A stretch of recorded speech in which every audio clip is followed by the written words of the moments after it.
Early morning 5 மணிக்கு நவீன் மறுபடியும் வித்யாவை தேட வெளியே கிளம்புறாரு. இந்த தடவை அவர் மட்டும் இல்லாம அவர் கூட அவங்க வளர்க்குற நாயையும் அழைச்சிட்டு போறாரு. அவங்க வீட்டுல இருந்து சரியா 1.5 கிலோமீட்டருக்கு அமைதியா போன அவரோட நாய் சட்டுன்னு வேகமா ஓட ஆரம்பிக்குது. அப்படி ஓடின அந்த நாய் எங்கிருந்தோ ஒரு செருப்பை கவிக்கிட்டு வந்து நவீனோட காலுக்கு அடியில போடுது. அதை பார்த்து ஷாக்கானவரு அந்த செருப்பை கையில எடுத்து நெஞ்சில் அடிச்சுக்கிட்டு வித்யான்னு கதறாரு. இதுக்கப்புறம் ரோட்ல இருந்து ஒரு ஒத்தையடி பாதையில ஓட ஆரம்பிச்ச அந்த நாய் ஒரு குறிப்பிட்ட இடத்துல நின்னு பயங்கரமா குறைக்குது. கையில வித்யாவோட செருப்போட அங்க போனவரு அந்த இடத்துல வித்யா ஸ்கூலுக்கு ஓட்டிட்டு போன சைக்கிளை பாக்குறாரு. அதை பார்த்ததும் வித்யா இங்கதான் எங்கேயோ இருக்கணும்னு அந்த சைக்கிளை சுத்தி டார்ச் அடிச்சு பாக்குறாரு. அந்த சமயத்துல அவரோட நாய் மறுபடியும் எங்கேயும் நின்னு குறைக்க ஆரம்பிக்குது. உடனே தன்னோட நாயை தேட ஆரம்பிச்ச நவீன் அதை தூரத்துல நிக்கிறதையும் அங்க இருக்க ஒரு பாழடைஞ்ச பில்டிங்கை பார்த்து அது குறைக்கிறதையும் பாக்குறாரு. சோ ஒருவித பதட்டத்தோடையும் தயக்கத்தோடையும் ஒவ்வொரு அடியா எடுத்து வச்ச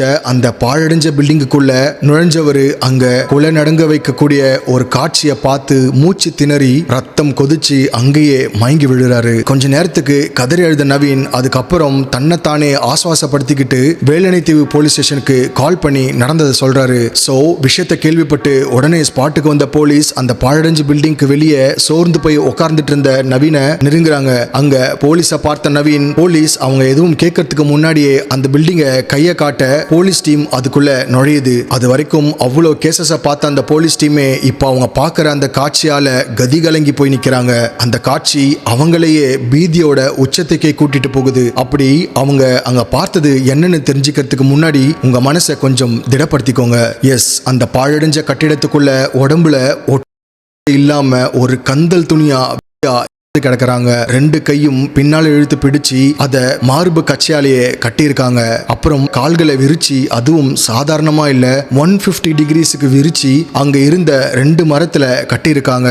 காலை கட்டுறதுக்கும் டை அண்ட் அவங்க முடிக்கு கட்டியிருந்த ரிப்பனை தான் யூஸ் பண்ணியிருக்காங்க. அது மட்டும் இல்லாம கத்தக்கூடாது அப்படிங்கிறதுக்காக அவங்க வாயில திணிச்சு காத்து கூட வெளியே போகாத அளவுக்கு அடைச்சிருக்காங்க. கண்டிஷனையும் கிரைம் சீனையும் பார்த்த போலீஸுக்கு வித்யா பண்ணப்பட்டிருக்காங்கன்னு நல்லாவே புரிஞ்சுக்கிறாங்க. அடுத்ததா ஆம்புலன்ஸ்க்கு கால் பண்ணி கிரைம் சீனுக்கு வர வச்ச போலீஸ் அட்டாப்சிக்காக பாடியை யாழ்ப்பாணம் கவர்மெண்ட் ஹாஸ்பிட்டலுக்கு அனுப்பி வைக்கிறாங்க. இன்னொரு பக்கம் கிரைம் சீனுக்கு வந்த ஃபாரன்சிக் டீம் அங்க கிடந்த ஸ்கூல் பேக், வித்யாவோட டை அண்ட் ரிப்பனையும் மேற்கொண்டு அந்த இடத்துல கிழிஞ்சு கிடந்த துணிகளையும் எவிடன்ஸா கலெக்ட் பண்றாங்க. அது போக வித்யாவோட சைக்கிள்ல ஏதாவது ஃபிங்கர் பிரிண்ட்ஸ் கிடைக்குதான்னு பார்க்க அது ஃபாரன்சிக் லேபுக்கு அனுப்பப்படுது.